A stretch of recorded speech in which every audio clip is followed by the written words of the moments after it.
Hey everybody, it's time to scalp.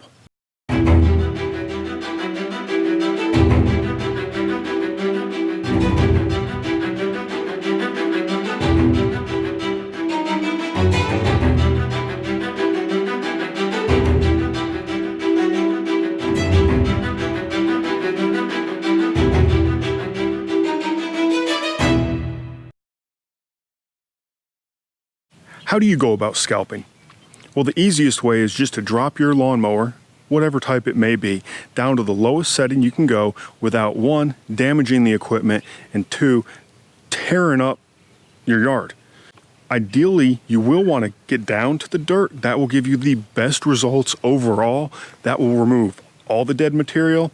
However, that's not practical for a lot of people. I didn't do that myself this year, except for a few spots where I went a little crazy with the landscape blade. Hey, and that's okay.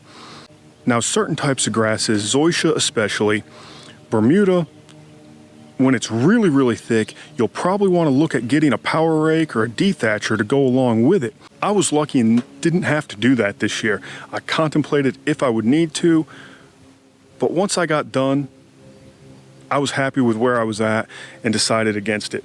Now, scalping with a reel, there's no suction to lift that dead material and cut it. Therefore, you're going to have to make multiple passes. I ended up making, I want to say 6 passes in the front yard, all in different directions. I did the passes until I was no longer generating clippings. That told me I reached where I needed to be. The backyard took about 7 passes, again in different directions, and I just kept going over it until I was no longer producing clippings. It was at this point where I evaluated the lawn to see if I needed the dethatcher.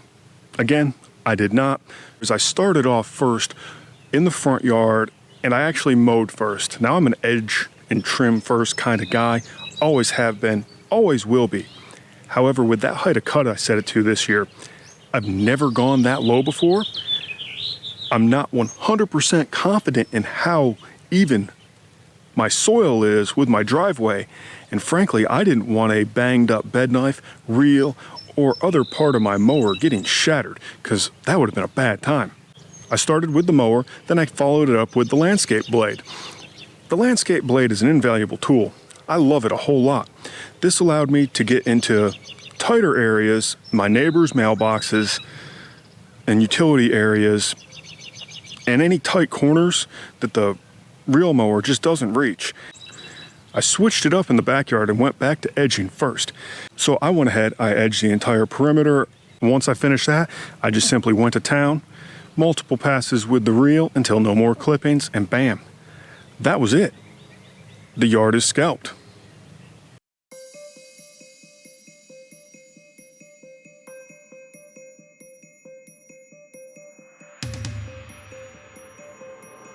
When to scalp? It's when your grass is coming out of dormancy, your chances of a freeze or a frost are non-existent or minimal, but you can't really always control that, and ranges based off of where you live from anywhere from like mid-March all the way through April.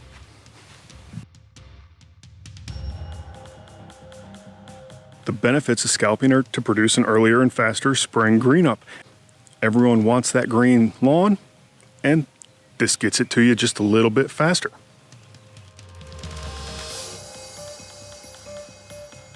You don't really need to care about the 1/3 rule at all at this time of year. Sometimes that 1/3 rule needs to be broken, and thankfully Bermuda is the most forgiving grass in breaking that 1/3 rule. Is springtime the only time you would scalp a lawn? Well, not really. I've actually done mid-season scalps the past 2 years. With a real low Bermuda lawn, you can't really find someone willing to come out and cut your grass, 3 to 4 times a week. Even with a heavy dose of growth regulator a few days prior to vacation to ensure that you're in its prime suppression time frame, you're still going to come back with an overgrown lawn. So you can do a mid-season scalp. However, you need to watch your timetables to not get too far into the season where it won't recover enough to then start storing energy for the winter dormancy.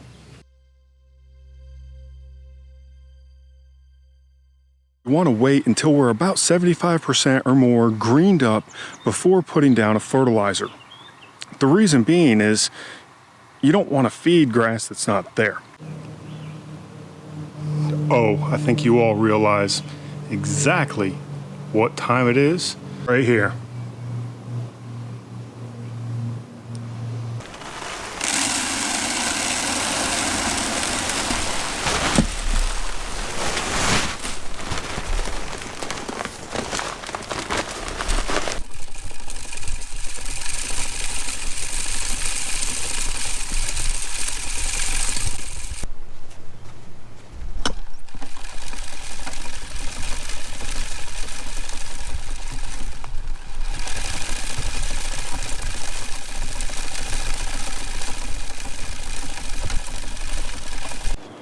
There we have it.